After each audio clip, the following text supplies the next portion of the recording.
Hey guys, welcome back to the cookie jar. Today we are doing the 6th recipe from the Fudge Cupcake Murder. They are called Andrea's Pecan Divines.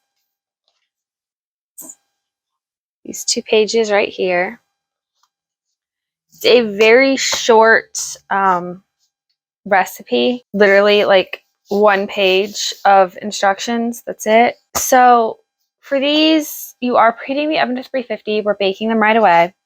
You're going to want 2 cups of melted butter, that's 4 sticks, 1 pound, 3 cups of white sugar, 1.5 cups of brown sugar, 4 teaspoons of vanilla, 4 teaspoons of baking soda, 2 teaspoons of salt, 4 beaten eggs, 5 cups of flour, no need to sift, 3 cups of chocolate chips, and 4 cups of chopped pecans. While you don't have very many ingredients, the ingredients you have is a lot. I feel like normally we're working with half as much of the ingredients. I expect a lot of cookies out of this. Andrea says these are the best cookies she's ever tasted, and I saved her life by baking them. I think that's it. So everything's laid out in the kitchen. Let's get in there and get started. These are all of the ingredients we're using today. Like I said, it's not very many ingredients, but the amounts are a lot.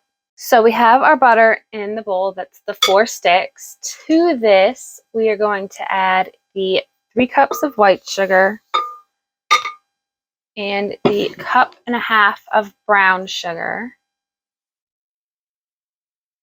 I'm just going to get that mixed up. So to this, we are now going to add the 4 teaspoons of vanilla,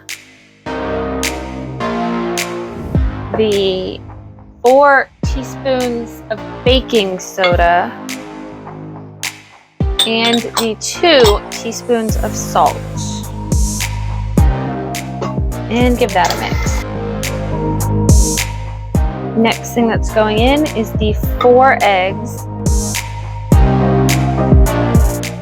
The next part is a little strange. It says to add half the flour, the chocolate chips, and the pecans. Now I was wondering if it was half of each, but the rest of it says to stir it well and then add the rest of the flour and then mix thoroughly. So I assume it's all of the pecans and all of the chocolate chips that go in, half the flour. So about half of 5, 2.5. We're gonna call that half. Maybe a little bit more. Yeah. Okay. And then all of the chocolate chips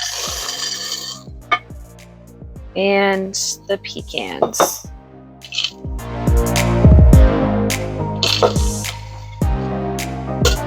I don't know if my mixer is big enough to handle this, because we still have another 2.5 cups to add in here.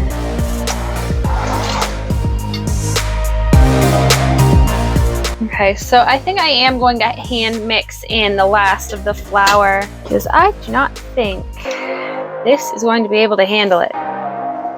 It might. It just seems easier to mix it in by hand. The rest of this in here.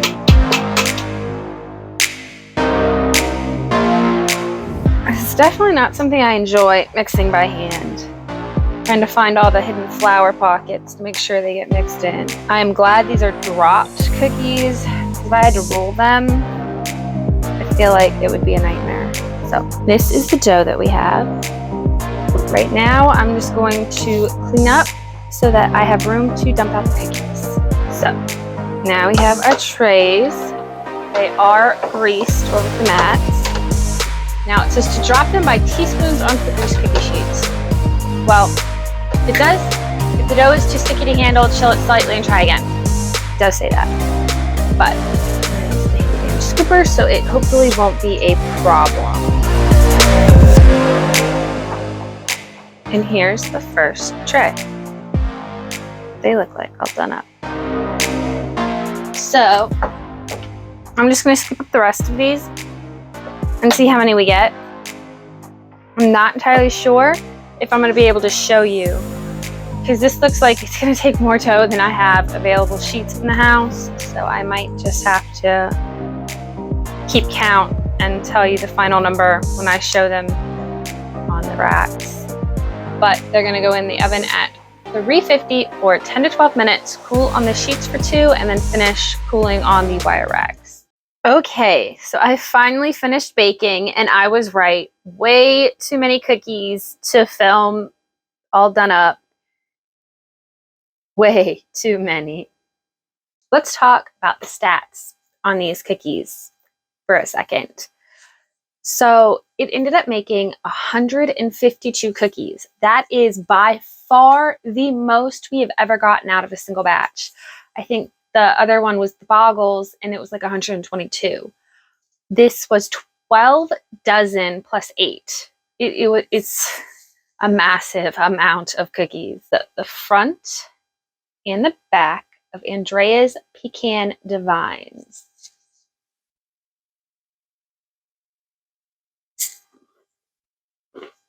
Okay. These are really good. They're crunchy and chewy. They're not too sweet. They're not too nutty. They'd be really good dipped in milk. Like just the right amount of chocolate to nut to cookie ratio. It's like in every bite, I'm getting nut, I'm getting chocolate, I'm getting cookie. I like these. I like them a lot. They're just like the perfect little cookie.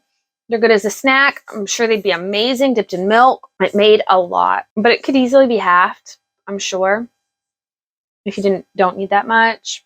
But at the same time, if you need to go to a party or something, these threw together so quick. They baked so quick. You could totally do this in like a couple of hours, like 2 hours, and you have 152 cookies to take to a party or to a gathering or whatever. And they were super simple. I didn't require anything. Most of it I had in my kitchen already. I really like these. Next week, we are doing the next recipe in the book, the corn cookies. Now, I looked at the recipe. I'm not going to lie. I looked through it. They are made with candy corn, which, considering this is July, I'm ordering it off Amazon because there's no way I'm finding it in the stores right now. I'm sure if I wanted to do the math, I could figure out where exactly in the scheme of things I ended up posting the video. Hopefully it falls closer towards the end of summer and the beginning of fall, because it's got pumpkin and a bunch of really warm cinnamon and cardamom spices. So it's a really cute fall cookie is my guess. And I'm excited for them because I actually love pumpkin and candy corn, and fall is my favorite season. So I'm excited to see how well they represent fall. But if you guys want to see them be made or see what they look like, join us next week at the Cookie Jar. Okay.